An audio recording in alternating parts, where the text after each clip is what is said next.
अस्सलाम वालेकुम जी। डेंगू बुखार, इसकी क्या इलामात हैं? सर का दर्द, जिस्म पे नील के निशान पड़ जाना या कहीं से खून आ जाना, क्या ये जानलेवा है? क्या डेंगू बुखार में प्लेटलेट्स इतने कम हो जाते हैं कि हमें वाकई लगाने पड़ते हैं? क्या प्लेटलेट्स लगाने से बंदे की जान को बचाया जा सकता है या इससे कैसे बचा जा सकता है? अगर ये सब कुछ जानने में इंटरेस्टेड हैं तो चैनल हेल्थ सीक्रेट्स में डॉक्टर सनिया यूट्यूब पर जाकर लाइक एंड सब्सक्राइब करना मत भूलें। लिंक कमेंट बॉक्स में भी मौजूद है।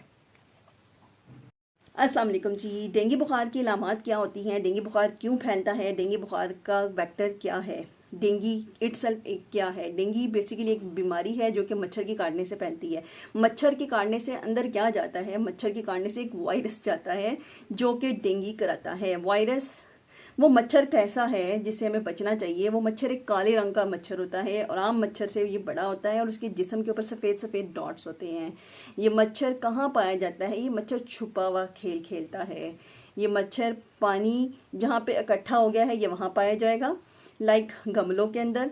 ये मच्छर पर्दों के पीछे पाया जाएगा। ये मच्छर सोफे के नीचे पाया जाएगा। ये गार्डन्स में पाया जाएगा। ये टायर पुराने जो होते हैं उसके अंदर ग्रोथ कर लेगा। इसके अलावा कहीं पे भी स्टैगनेंट वाटर होगा, टंकी के इर्द गिर्द गिरा हुआ पानी होगा, ये वहाँ पे भी ग्रोथ करता है। इस मच्छर की जो फीमेल है उसने ये कसम उठा रखी है, ठेका उठा रखा है कि उसने जिसको काटना है उसे उसको डेंगू करा के छोड़ना है। तो डेंगू जब हो जाता है तो क्या होता है? Generalised body aches and pains के साथ साथ जिस्म में दर्द के साथ साथ सर के में दर्द होना। सर में दर्द रिट्रो ऑर्बिटल होती है इस वाली एरिया के पीछे, ठीक है। पूरा बैंड लाइक हेडेक भी हो सकता है। और क्या होता है? बुखार होता है। और क्या होता है? ऐसे जैसे किसी ने कुट के रखा हुआ है, जिस्म इतना दर्द करता है और जिस्म पे ढेरों नील के निशान पड़ते हैं और छोटे छोटे छोटे छोटे खून की वेसल्स के रप्चर्स होने के निशान जैसे पड़ जाते हैं, लाइक माल्टे के छिलके के ऊपर जो नहीं होते छोटे छोटे छोटे छोटे निशान, वैसे वेसल्स के फटने के निशान भी बॉडी पे आप विजिबली देख सकते हैं। और मतली आ सकती है, दिल का कच्चा होना हो सकता है, मोशन लग सकते हैं, वॉमिटिंग हो सकती है। इसके अलावा पेट में दर्द हो सकती है, जोड़ों में दर्द हो सकती है और बहुत कुछ ऐसे, बस जैसे आप रैप हो गए हैं। इसमें करना क्या होता है? सबसे पहले आपने डॉक्टर के पास जाना होता है। डॉक्टर के पास ना भी जाएं तो आपको पता चल जाता है कि मुझे बुखार है और कोई वजह नज़र नहीं आ रही तो इट माइट भी डेंगू, क्योंकि आजकल इसकी वबा फूटी पड़ी है इंडिया में, पाकिस्तान में और एशिया की पूरी बेल्ट में। तो जब भी इसका इलाज जो होता है, हमेशा याद रखें prevention is better than cure. तो चूँकि एक मच्छर के थ्रू फैलता है तो हम उस मच्छर को तो मार सकते हैं, उसके अंदर इसको भी मार सकते हैं। तो हमने प्रिवेंशन करनी है। हमने क्या करना है? हमने एहतियात क्या करनी है? हमने फुल स्लीव्स वाले कपड़े पहने हैं ताकि हमारा एक्सपोज एरिया कम हो, मच्छर कम से कम काटें। हमने मॉस्किटो नेट यूज़ करने हैं सोते वक्त ताकि मच्छर कम। हमने मॉस्किटो रिपेलेंट लोशन स्प्रेस यूज़ करने होते हैं। इसके अलावा कॉइल यूज़ करते हैं, लेकिन वो लोग जिनको एलर्जी है वो इसे अवॉइड करते हैं। हमने इसके अलावा जो जहाँ जहाँ पानी का सोर्स होता है, इकट्ठा हुआ होता है, उनको ड्राई रखना होता है। हमने जो पानी के लाइक ज़खायर हैं, जैसे मैंने पहले मेंशन किया था, टायर हो गए, गमले हो गए, इनको क्लीन करना होता है, साफ़ रखना होता है। सफाई निस्फ ईमान है, इस रूल पे चलना होता है। ये काम करने के बाद ताकि मच्छर कम से कम फैले। अब मच्छरों की वजह से डेंगू बुखार हो गया, इसमें बुखार भी हो गया, बाकी अलामात जो मैंने पहले बता दिए हैं वो सब हो सकती हैं। अब इसका इलाज और इसका टेस्ट पता कैसे चलेगा? सीबीसी कराते हैं। सीबीसी में क्या होता है?